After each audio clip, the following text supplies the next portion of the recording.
नमस्कार, स्वागत है आप सभी का। सीधा रुक करेंगे एक्सप्रेस 100 का।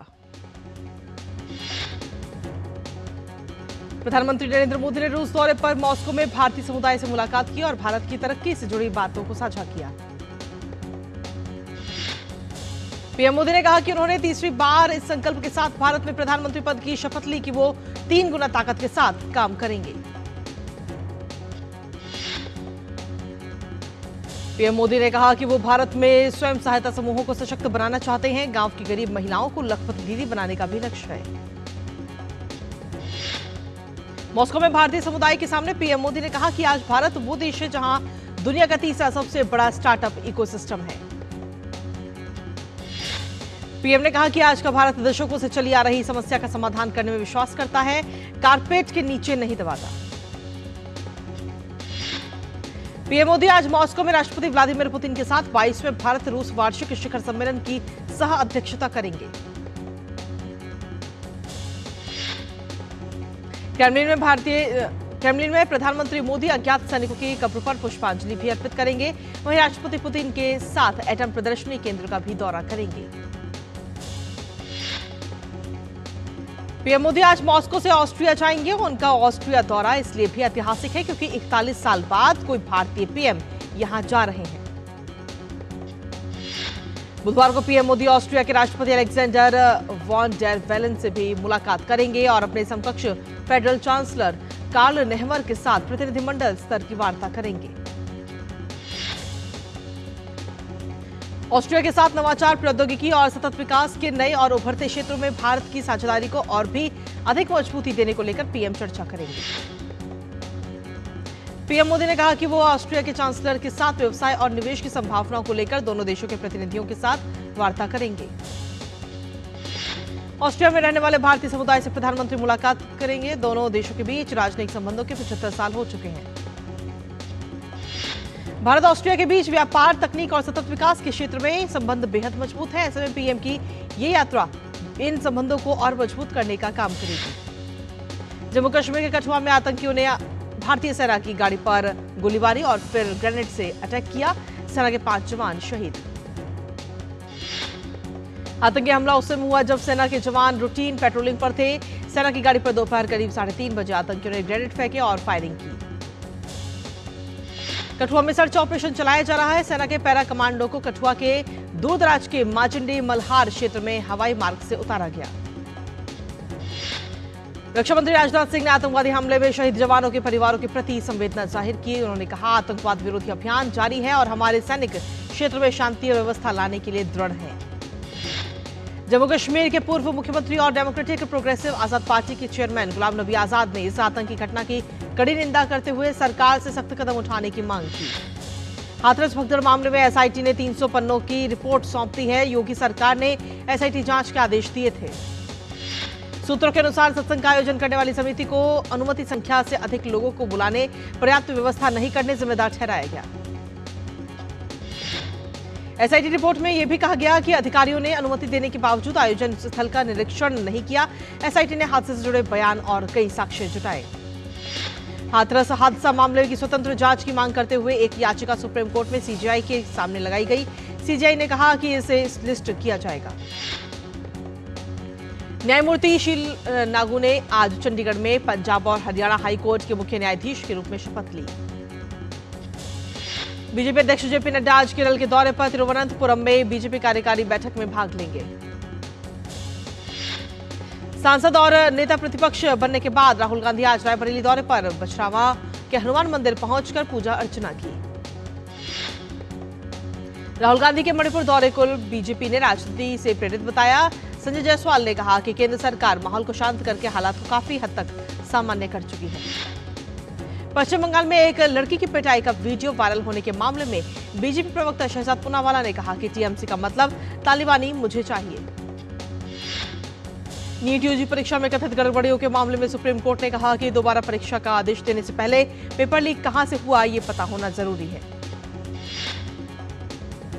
नीट यूजी परीक्षा में कथित गड़बड़ी की जांच कर रही सीबीआई को सुप्रीम कोर्ट ने मामले में अपनी जांच की स्टेटस रिपोर्ट फाइल करने के लिए भी कहा।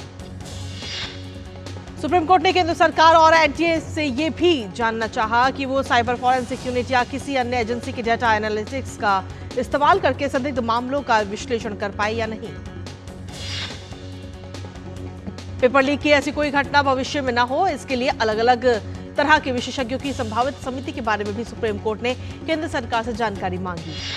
सुप्रीम कोर्ट ने नीट यूजी परीक्षा से जुड़ी तमाम जानकारी सभी पक्षों से 10 जुलाई को शाम 5 बजे तक मांगी है, जिसके बाद अगली सुनवाई 11 जुलाई को होगी। राष्ट्रपति द्रौपदी मुर्मू ओडिशा के दौरे पर राष्ट्रीय विज्ञान शिक्षा अनुसंधान संस्थान NISER भुवनेश्वर के 13वें स्नातक समारोह में मुख्य अतिथि के रूप में शामिल हुई। मनी लॉन्ड्रिंग मामले में जेल में बंद दिल्ली के पूर्व स्वास्थ्य मंत्री सत्येंद्र जैन की जमानत पर दिल्ली हाई कोर्ट आज सुप्रीम कोर्ट के आदेश पर फैसला लेगा। ईडी ने हेमंत सोरेन को जमानत देने के झारखंड हाई कोर्ट के फैसले के खिलाफ सुप्रीम कोर्ट का रुख किया है। कहा कि हेमंत सोरेन को जमानत देने का फैसला अवैध था। झारखंड हाई कोर्ट में हेमंत सोरेन को कुछ शर्तों के साथ जमानत दी है। फिलहाल सुप्रीम कोर्ट में ईडी की याचिका सुनवाई के लिए सूचीबद्ध नहीं हुई है। झारखंड के सीएम हेमंत सोरेन ने कैबिनेट की पहली बैठक में विस्थापन आयोग बनाने को लेकर प्रस्ताव रखा। कहा बहुत जल्द एक मसौदा तैयार करेंगे। दिल्ली पुलिस ने ऑर्गन ट्रांसप्लांट रैकेट में शामिल एक डॉक्टर समेत करीब 7 लोगों को गिरफ्तार किया। इनके तार बांग्लादेश से जुड़े हैं। मुंबई की एक अदालत में वर्ली इलाके में BMW हिट एंड रन मामले में शिवसेना नेता राजेश शाह को जमानत दी। कर्नाटक में डेंगू के मामलों में वृद्धि पर नेता विपक्ष R अशोक ने कहा कि सरकार को टैक्स लगाना आता है, लेकिन लोगों की मदद करना नहीं आता। महाराष्ट्र में मूसलाधार मानसून ने उन जनजीवन को अस्त व्यस्त कर दिया है। आज भी मुंबई समेत कई जगहों पर मौसम विभाग ने भारी बारिश का रेड अलर्ट जारी किया। मुंबई, ठाणे, पुणे, रत्नागिरी, सिंधुदुर्ग सहित कई जगहों पर बारिश की वजह से स्कूल कॉलेजों में छुट्टी कर दी गई। प्राथमिक, माध्यमिक, जूनियर और सीनियर कॉलेजों के लिए भी ये फैसला लागू होता है। बीएमसी ने लोगों को इस बारिश में सतर्क रहने की अपील की है। जब तक जरूरी ना हो, लोगों को घर से बाहर न निकलने की हिदायत दी गई।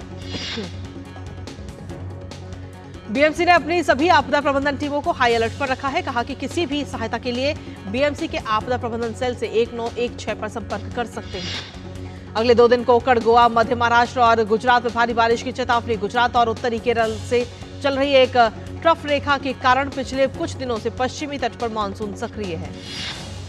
शुक्रवार तक सिक्किम, अरुणाचल प्रदेश, मेघालय, नागालैंड, मणिपुर, मिजोरम और त्रिपुरा में भी भारी बारिश का अनुमान है। बिहार, पश्चिम बंगाल, झारखंड और ओडिशा में भी इस हफ्ते समान तीव्रता वाली बारिश होगी। उत्तराखंड और पश्चिमी उत्तर प्रदेश में भारी बारिश की चेतावनी है। हिमाचल प्रदेश के शिमला में जोरदार बारिश हो रही है। 10 से 12 जुलाई तक प्रदेश के ज्यादातर स्थानों में भारी बारिश की संभावना है। उत्तराखंड के देहरादून, उत्तरकाशी, टिहरी, रुद्रप्रयाग, पौड़ी, चमोली और उधम सिंह नगर में आज भारी बारिश को लेकर येलो अलर्ट है। लोगों में संवेदनशील इलाकों में न जाने की अपील की गई। राजस्थान में उदयपुर के कई हिस्सों में भारी बारिश हुई। मूसलाधार बारिश के कारण सड़कों पर पानी भर गया, तो वहीं भारी बारिश के कारण लोगों को घर से निकलने में दिक्कतों का सामना करना पड़ा।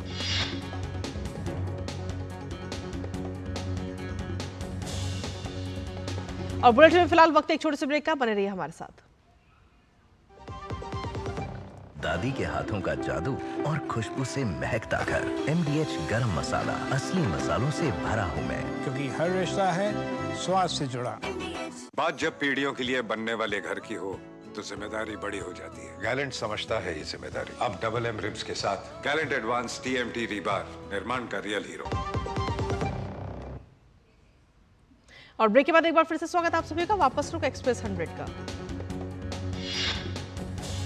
गुजरात में मौसम विभाग ने एक बार फिर से बारिश को लेकर ऑरेंज अलर्ट जारी किया है। गुजरात के बनासकांठा, मेहसाणा समेत आसपास के इलाकों में अगले 7 दिनों तक राज्य में बारिश का अनुमान है।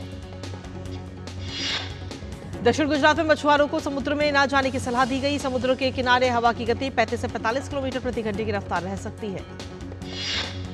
असम में पिछले कुछ दिनों में बारिश में कमी आई है, लेकिन कुछ प्रमुख इलाकों में ब्रह्मपुत्र और 8 अन्य नदियां खतरे के निशान से ऊपर बह रही हैं। असम में इस साल बाढ़ के कारण मरने वालों की संख्या बढ़कर 72 हो चुकी है। अमरनाथ यात्रा से एक और जत्था पंथा चौक श्रीनगर बेस कैंप के लिए रवाना हुआ। बाबा बर्फानी के दर्शन के लिए यात्रा सुचारू रूप से चल रही है। उत्तराखंड के मुख्यमंत्री पुष्कर सिंह धामी ने पौड़ी गढ़वाल में आज पौड़ी सर्किट हाउस परिसर में पौधारोपण किया। शेयर बाजार के बेंचमार्क सूचकांकों में तेजी देखी गई। ऑटो और फार्मा शेयरों की अगुवाई में सेंसेक्स फिर से 80,000 का आंकड़ा पार कर गया। मार्केट एक्सपर्ट के अनुसार आम चुनाव के बाद शानदार तेजी और रिकवरी के बाद इस सप्ताह बाजार में और मजबूती आने की संभावना है। प्रोडक्शन लिंक्ड इंसेंटिव योजना के लिए आवेदन विंडो को 15 जुलाई से 12 अक्टूबर तक 90 दिनों के टेन्योर के लिए फिर से खोल दिया गया। ईपीएफओ का कहना है कि जनवरी 2022 से यानी करीब 2.5 साल से स्पाइसजेट ने कर्मचारियों का पीएफ नहीं जमा किया। नेस्ले इंडिया ने साल 2024 के तीसरे डिविडेंड का ऐलान किया है। इससे पहले फरवरी में 7 रुपए और दूसरा जुलाई में 8.5 रुपए का कंपनी ने डिविडेंड दिया था। महानगर गैस लिमिटेड ने मुंबई में सीएनजी और पीएनजी के दाम बढ़ा दिए हैं। सीएनजी के दाम 1.50 प्रति किलोग्राम से बढ़कर 75 रुपए प्रति किलोग्राम हो गए हैं। टाटा मोटर्स ग्रुप की वैश्विक थोक बिक्री में 2% की वृद्धि हुई। यह वृद्धि पिछले वित्त वर्ष की पहली तिमाही की तुलना में अधिक है। देश में अमीरों की संख्या बढ़ने के साथ लग्जरी गाड़ियों की जबरदस्त मांग बढ़ी है। इसका फायदा तमाम विदेशी ऑटो कंपनियों को मिल रहा है। सेबी ने Akums Drugs and Pharmaceutical, Ceigall India, Orient Technologies और गोल्ड प्लस ग्लास इंडस्ट्री के आईपीओ को मंजूरी दी है। एक रिपोर्ट के अनुसार लगभग 73% भारतीय कंपनियां सुरक्षा उपायों को बढ़ाने के लिए जनरेटिव आर्टिफिशियल इंटेलिजेंस का उपयोग करने की योजना बना रही हैं। रोजगार के क्षेत्र से अच्छी खबर है। आरबीआई ने कहा कि देश ने वित्तीय वर्ष 2023-24 में 4.67 करोड़ नौकरियां बढ़ी हैं। टेक्सास के ह्यूस्टन शहर में बहने वाली नदी ब्रिज बेओ का पानी तूफान बैरल से आई भारी बारिश के कारण बढ़ रहा है। इस साल के अंत में श्रीलंका में राष्ट्रपति चुनाव होने वाले हैं। चुनाव आयोग ने संकेत दिया कि चुनाव 17 सितंबर से 16 अक्टूबर के बीच होंगे। ब्रिटेन की संसद के नए सदस्य आज शपथ लेंगे। लेबर पार्टी के नेता कीर स्टारमर देश के नए प्रधानमंत्री बन गए हैं। 650 सीटों वाली ब्रिटेन की संसद से लेबर पार्टी ने 412 सीटें जीत ली हैं, जो बहुमत के आंकड़े से 326 से कहीं ज्यादा है। फ्रांस में त्रिशंकु संसद के कारण राजनीतिक उठापटक शुरू हो गई है। मौजूदा प्रधानमंत्री गैब्रिएल एत्तल ने अपने पद से इस्तीफा देने का ऐलान कर दिया है। अमेरिका ईरान में हुए चुनाव के बाद भी परमाणु वार्ता फिर से शुरू करने की तैयारी नहीं है। भारतीय महिला फुटबॉल टीम म्यांमार के साथ दो दोस्ताना मुकाबले खेलेगी। पहला मैच आज भारतीय समय के अनुसार दोपहर 3 बजे खेला जाएगा। 4 बार के ओलंपियन गगन नारंग को पेरिस ओलंपिक के लिए भारतीय दल का शेफ डे मिशन चुना गया। वहीं 2 बार की ओलंपिक पदक विजेता पीवी सिंधु टेबल टेनिस खिलाड़ी अचंत शरत कमल के साथ भारतीय दल की ध्वजवाहक होंगी। भारतीय तीरंदाजी दल पेरिस ओलंपिक में हिस्सा लेने के लिए रवाना हो गई है। टीम की अगुवाई अनुभवी तीरंदाज दीपिका कुमारी कर रही हैं।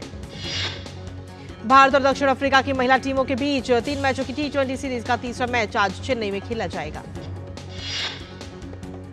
तेज गेंदबाज एटकिंसन इंग्लैंड के लिए टेस्ट डेब्यू करने जा रहे हैं। एटकिंसन वेस्टइंडीज के खिलाफ बुधवार से लॉर्ड्स में शुरू हो रहे टेस्ट में डेब्यू करेंगे। नोवाक जोकोविच ने विंबलडन के क्वार्टर फाइनल में अपनी जगह बना ली है। अमेरिका के 13वीं वरीयता प्राप्त टेलर फ्रिट्ज ने विंबलडन के क्वार्टर फाइनल में अपनी जगह बनाई। ऑस्ट्रेलिया के 9वीं वरीयता प्राप्त एलेक्स जे मिनार ने विंबलडन के क्वार्टर फाइनल में अपनी जगह बनाई। इटली के लोरेंजो मुस्सेटी ने विंबलडन के क्वार्टर फाइनल में अपनी जगह बनाई। विंबलडन में 4थी वरीयता प्राप्त एलिना रायबाकिना ने क्वार्टर फाइनल में अपनी जगह बनाई। यूक्रेन की एलिना स्वितोलिना ने विंबलडन के क्वार्टर फाइनल में अपनी जगह बनाई। चेक रिपब्लिक के बारबोरा क्रेचिकोवा ने विंबलडन के क्वार्टर फाइनल में अपनी जगह बनाई। लात्विया की येलेना ओस्टापेंको ने विंबलडन के क्वार्टर फाइनल में अपनी जगह बनाई। क्रेग बेलामी वेल्स के नए मैनेजर होंगे। बेलामी रॉब पेज का स्थान लेंगे, जिन्हें पिछले महीने उनके पद से हटा दिया गया था। कीगन ब्रैडले 2025 राइडर कप में यूरोप के खिलाफ अमेरिका के कप्तान होंगे। और इसी के साथ फिलहाल एक्सप्रेस न्यूज में इतना ही। नमस्कार।